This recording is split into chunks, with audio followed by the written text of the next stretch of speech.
L'école sénégalaise croule sous le poids des conséquences de la pandémie de la Covid-19.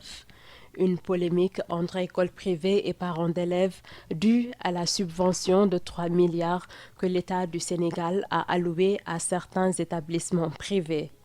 Entre parents d'élèves qui refusent catégoriquement de payer et d'autres plus compréhensibles. Les parents disent que les 3 mois-là ne sont pas dus à l'école. Mais au-delà de tout cela, quel que soit l'appui de l'État, il y a une subvention traditionnelle qui est accordée à ces écoles. Il y a eu la subvention de l'État durant la période Covid, en 2 tranches. Les APE, certaines APE, ont toujours appuyé les écoles, telles que la nôtre. Par conséquent, c'est un problème qui ne devait pas se poser. Je dirais qu'il n'y a pas de problème parce que dès le début de cette pandémie, quand je parle de l'ensemble des parents d'élèves de l'enseignement privé, c'est-à-dire le privé laïque, le franco-arabe et l'enseignement catholique, nous nous sommes réunis avec le patronat et c'était pour voir les dispositions adéquates pour les parents d'élèves, les enseignants et le patronat. Et partant de là, vu que la pandémie avait impacté tout le monde, nous avons conclu qu'il fallait payer les 2 mois, voire les 3 mois de scolarité. Nous avons discuté, nous ne sommes pas tombés d'accord. Pourquoi? Parce que l'administration de l'école s'est arc-boutée sur sa position consistant à réclamer vaille que vaille ces 3 mois. On dit que c'est 3 mois ou rien. Alors, on n'a pas pu trouver un terrain d'entente, ce qui était l'objet de la réunion. On s'est dit qu'il ne valait pas la peine de continuer la réunion. Parce que ça, c'était la quintessence même de la rencontre.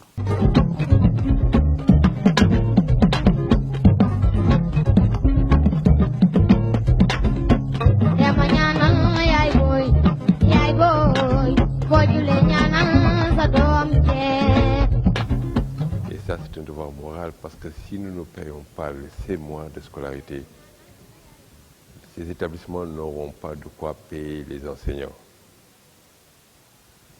Et même dans la même entente, dans la même lancée, les classes d'examen où il y a eu un prolongement de l'année, ces 2 mois qu'ils ont fait en plus n'ont pas été facturés, n'ont jamais été payés. C'était dans l'entente. Ce sont les écoles privées qui exigent, je pèse bien mes mots, qui exigent et qui continuent d'exiger des parents d'élèves qu'ils payent les scolarités des mois de mars, avril et mai, alors que pendant ces mois, il n'y a pas de cours qui ont été dispensés. Or, la contrepartie du paiement, ce sont les enseignements. Il n'y a pas eu d'enseignement. C'est plutôt les personnes mal intentionnées qui, à travers les médias, sensibilisent pour que les parents vraiment boycottent. Donc le problème vient de ces gens-là. Parce que moi, chaque fois, quand j'entends par exemple parler « ne payez pas », moi je dis bon, ces gens-là, moi à mon niveau, je me dis ça ne me concerne pas parce que ce ne sont pas mes parents d'élèves. Des stratégies n'ont pas manqué pour ramener à la raison les plus réfractaires. Au début, il y a des parents, par exemple, en appelant au téléphone, là, ils deviennent un peu violents dans les mots. Mais bon, je les écoute et ensuite, je leur conseille de venir me rencontrer et puis on va essayer de trouver un terrain d'entente. Et j'ai remarqué qu'à chaque fois qu'ils viennent me rencontrer, on trouve toujours une solution. Nous avons rencontré les enseignants qui ensuite ont été des relais là où ils sont. Ensuite, les parents qui n'avaient pas l'information, qui sont venus dire qu'ils ont entendu par-ci qu'il faut payer, qu'il ne faut pas payer, ce qu'il faut faire. toujours dans notre stratégie de communication, on a mis une bonne stratégie, d'abord un bon accueil, on les accueille, on les écoute, on partage avec eux leurs difficultés et après partage, si on tombe d'accord, on a mis également en place une stratégie d'accompagnement de ces parents en difficulté. Ce qui fait que donc on a résolu très rapidement le problème sans heurts. Nous avons suivi les parents. D'autres écoles ont demandé 3 mois. Nous, ce n'était pas le cas. On a demandé tout juste l'inscription. Bon, pour ne pas mettre l'huile sur le feu. Donc les parents d'élèves devaient payer impérativement le mois de mars. Mais certains même étaient réticents. Mais 3 milliards, ça paraît beaucoup. Mais par rapport au nombre d'établissements, je vous assure, c'est pas beaucoup. Hein? Par exemple, nous, ce qu'on a reçu, ça ne peut même pas me permettre de payer le salaire d'un mois. Ça ne représente même pas le 5e. Malgré cela, certains parents d'élèves restent convaincus que les écoles privées, étant des entreprises, doivent se conformer aux obligations de reconnaissance des écoles privées du Sénégal. Cependant, dans le privé catholique, c'est le social qui prime sur le gain. Dans les obligations de reconnaissance des écoles privées, il est demandé aux déclarants responsables de présenter un relevé de compte qui puisse attester la capacité de paiement de 3 mois de salaire du personnel, de tout le personnel, et des charges locatives, si elles existent. Donc je crois que rien que ce principe pouvait résoudre ce problème. L'enseignement catholique, certes, une entreprise a toujours des réserves. Mais dans l'enseignement catholique, dans la structure de l'Église, c'est le vivre en commun. Et là, on partage, c'est le partage. L'école de zone rurale, qui se trouve, peu importe, à Nguyen, à Tambacounda ou bien à Sassar, dans le Sine, où les enfants ne paient pratiquement pas de scolarité. C'est purement social. Mais l'enseignant qui est là-bas a un diplôme égal avec l'enseignant qui est à Dakar. Ils ont le même salaire. Comment vous allez faire pour payer l'enseignant qui est là-bas? Mais c'est avec la scolarité où vous bénéficiez, par exemple, au niveau de Dakar, que vous allez compléter pour pouvoir payer ceux qui sont en zone rurale. Donc vous voyez un peu quand vous dites qui.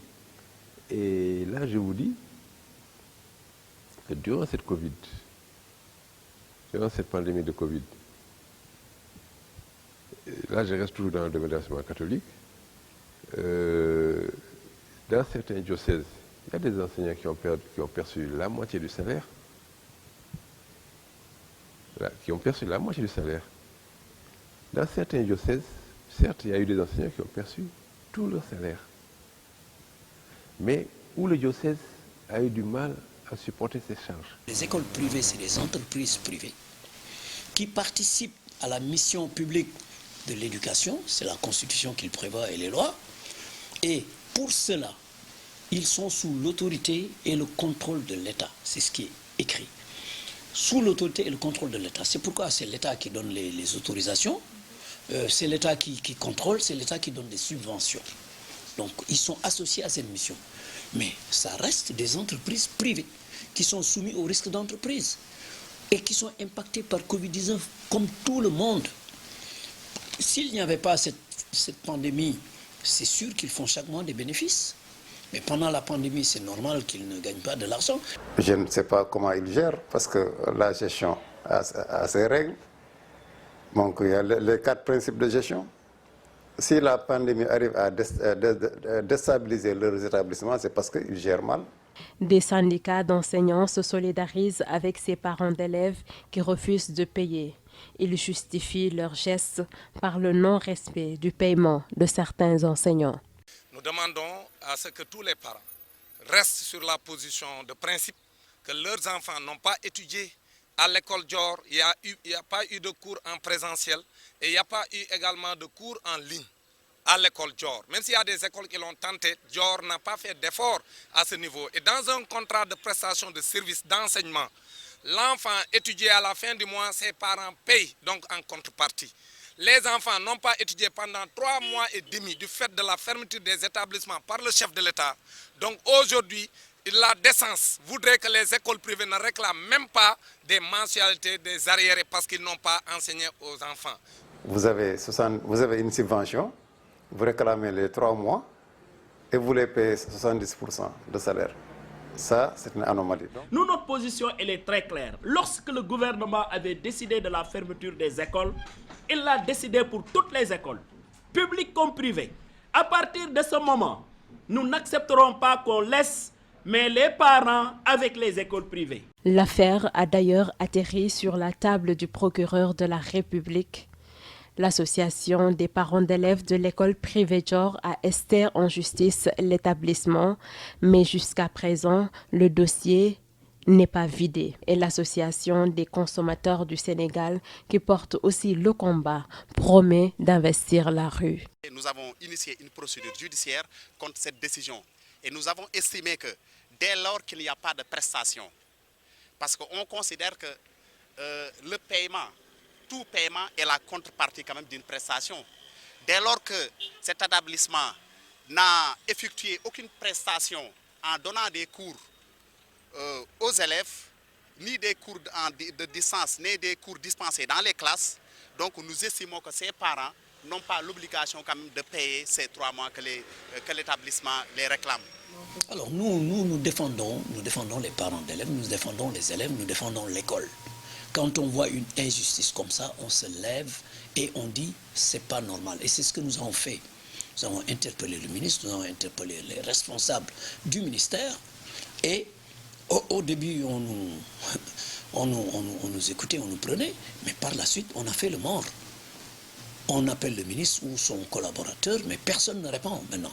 Donc on a compris que ce qu'ils veulent, c'est faire le dos rond, c'est de ne rien dire et laisser faire le temps. Et laisser faire les écoles privées. Et ça, ce n'est pas acceptable. C'est pourquoi nous nous avons appelé à une marche. Nous avons demandé à ce qu'il y ait une manifestation publique importante pour que l'État sache que ce problème, c'est lui qui doit le régler. Et pourtant, un protocole d'accord avec la Fédération des associations des parents d'élèves du Sénégal, qui regroupe les écoles privées laïques, catholiques et franco-arabes, a été signé après plusieurs rencontres entre les parties concernées. Le protocole d'accord, je crois que dans l'entente de tout ce que je vous ai dit, j'ai pu le résumer là-dedans. C'est dans le but de faire comprendre aux parents qu'il faut payer. Là, nous avons respecté le protocole d'accord. Hein, je pense que vous l'avez, ce protocole d'accord-là, qui est signé entre la Fédération de l'éducation et de la formation avec l'Union des fédérations des associations des parents d'élèves, que ce soit privé catholique, privé laïque et franco-arabe. Donc, eux, ils ont signé un protocole et c'est ça que nous sommes en train d'appliquer. C'est-à-dire quoi? Le parent qui accepte de payer le reliquat, là, on prend son enfant et on peut lui accorder un moratoire. Et là, vraiment, c'est ensemble qu'on décide du mode de paiement. On a invité les parents au dialogue, à la communication, à des solutions concertées. Ce qui nous a permis donc de lutter efficacement contre cette polémique. Dans les mesures d'accompagnement, nous avons mis en place un système de moratoire. Voilà, pour certains parents qui ne pouvaient pas régler les 2 mois.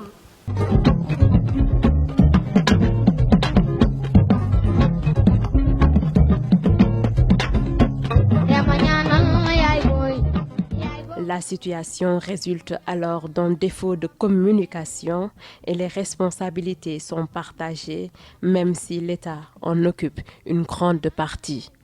Il y a eu de l'intox, et je dirais même de l'intox politique. Certes, l'État a donné 3 milliards, mais ces 3 milliards, si vous le voyez Le chiffre est énorme. Mais ça revient à 2 fois rien. L'État n'a fait que ce qu'il a pu. Hein. C'est ce qu'il a pu donner. Il ne peut pas donner autrement. Mais quand on fait la part des choses, chaque école a sa part. Et comment cela a été calculé, c'est-à-dire c'est au niveau des enfants, au Polota, mais ça revient à une scolarité de 700 francs, voire 500 francs par élève par mois. Mais maintenant, vous n'avez jamais vu une scolarité de 700 francs, de 500 francs par mois. Voici ce que ça donne. Quand certains parents disent l'État a donné, donc ça couvre les scolarités. Dites-moi, dans quelle scolarité qui est égale à 500 francs ou 700 francs par mois, voire 1000 francs par mois. Les responsabilités ne sont pas chargées, hein, parce que c'est une pandémie. Bon, mondialement, le corona est là. Même les pays développés en pâtissent. Donc, surtout nous, Sénégal, pays sous-développés. Bon, moi, je ne me plains pas, je ne plains pas aussi le gouvernement. Mais il pouvait être plus regardant par rapport au public. Le public qui n'a pas les moyens, c'est pas tout le public. Il y a public au pluriel, privé au pluriel.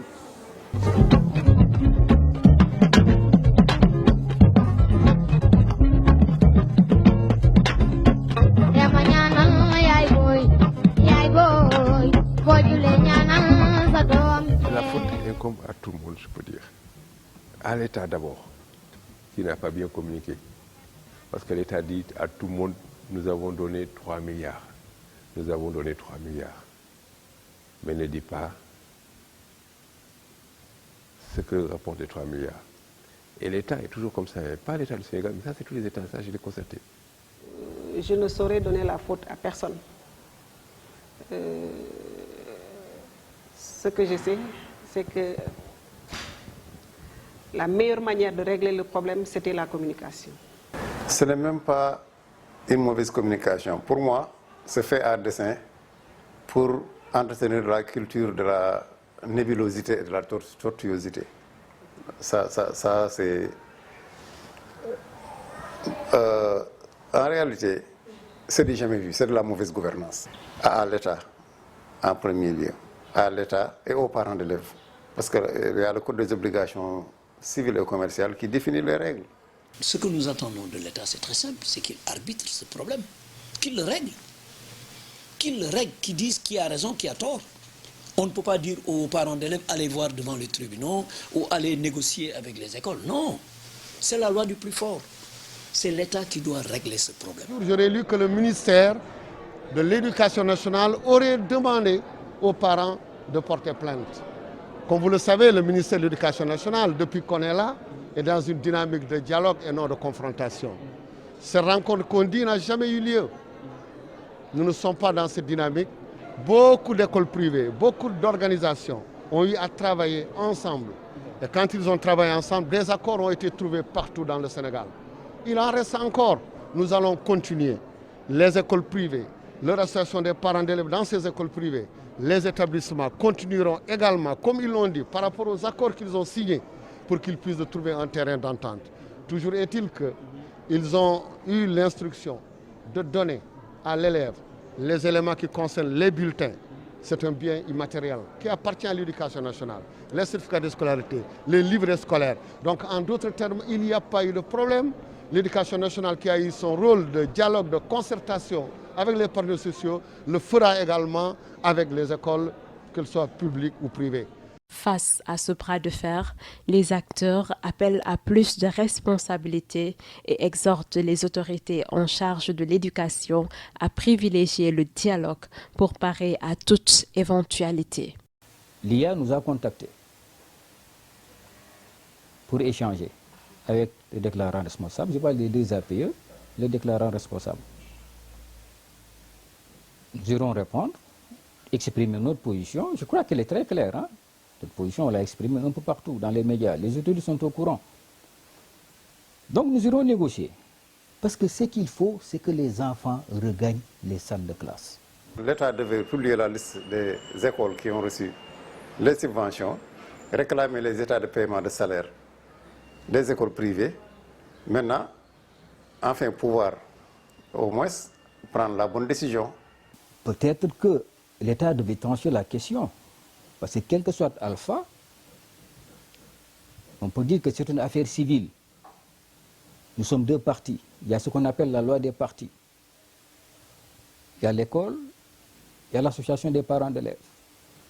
Mais toujours est-il que nous sommes tous dans un secteur qui s'appelle l'éducation et qui est régi par l'État.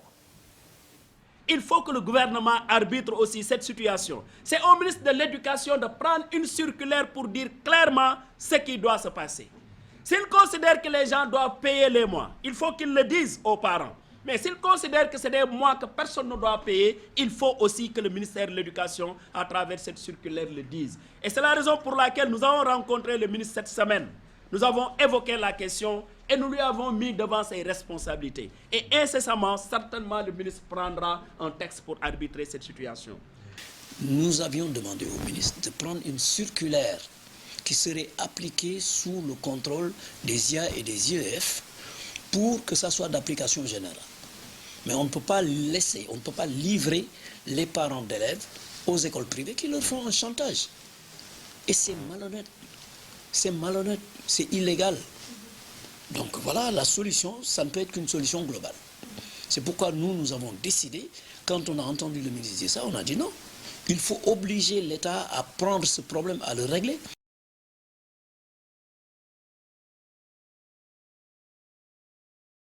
Pour les écoles publiques et franco-arabes, les préoccupations sont ailleurs. À l'école El Hadji Samba Ndoye de Yoff Aéroport, qui regroupe près de 630 élèves, l'eau ne coule pas des robinets dans un contexte de Covid-19. On a eu la sensation d'être laissés à nous-mêmes. Parce que ce sont les parents qui finançaient nos salaires. Bon, les parents, faute d'enseignement, donc ils n'ont pas déboursé. Les enseignants se sont retrouvés avec 8 mois sans salaire. Donc 8 mois sans salaire, franchement, c'était très difficile. Bon, il y a eu une subvention de l'État, mais c'était insignifiant. C'était insignifiant, parce que chacun se retrouvait avec 19 000 francs seulement, en un mois. Nous, notre préoccupation majeure, notre problème majeur reste l'eau. Donc vous imaginez, comme le disent les responsables de Sen'Eau, à Dakar il y a un déficit, surtout au niveau de Yoff. Et en plus au niveau de l'aéroport, ici dans la zone, nous sommes en zone élevée. Donc ici, on a l'eau rarement, on a l'eau que la nuit, est difficile, et rarement aussi la nuit. Et nous sommes restés longtemps peut-être ici même sans avoir l'eau la nuit. Donc vous imaginez, sans eau, il est pratiquement impossible de fonctionner. Mais nous avons trouvé un palliatif, c'est-à-dire c'est en rapport avec notre autorité, l'IF, en rapport avec le préfet des Almadies, on a trouvé un moyen de nous donner de l'eau. Peut-être la Sen'Eau nous donne des citernes, fait venir des citernes d'eau. Voilà, c'est comme ça. Depuis le début, peut-être il y a 2 jours, le camion était là. Donc après, on a aussi acheté des fûts à cet effet pour ensuite avoir de l'eau en permanence. Ndox may wax dëgg yàlla ndox nag mooy indi cet te ndox amul ci école bi ndox amu fi dañu jëndi ndox wala oto ndox ñëw fi di ñu may ndox ndox nag xam nga mooy jàppale xale mooy jàppale mag surtout xale bëgg nañ daa ko ñu jàppale ci xale yi bu baax a baax ci ndox ndax école mënta ñàkk ndox ndax du ñaar nit du ñetti nit classe bu nekk la fay nekk ci nit kenn xam nu toll bu ko boolee école bi yépp ndox rek moo ñu mën a jàppale ndax pandémie bi moom ndox rek moo ci mën a jàpp. Autre défi, celui du respect du quantum horaire. Avec les perturbations notées en 2020 à cause du coronavirus, les établissements s'y attellent en se conformant aux directives du ministère de tutelle. C'est le grand problème. On vient de sortir d'une réunion de l'IF. Au niveau étatique, on a pensé à ça. Au niveau des IF, on s'est organisé également. Au niveau de chaque établissement également, donc, on s'est organisé. Depuis le mois de juillet, on a réfléchi là-dessus. Ce qu'il y a lieu de faire, c'est d'abord identifier les leçons qui n'ont pas été faites durant l'année scolaire 2019-2020 et qui impactent sur le programme de l'année en cours. Et c'est pourquoi on nous a demandé tout de suite de faire des révisions pendant les 2 premiers mois. Donc, on va revenir sur les chapitres, sur les leçons qui doivent impacter sur le programme de l'année en cours pour essayer de faire des évaluations avant de commencer la nouvelle année en cours.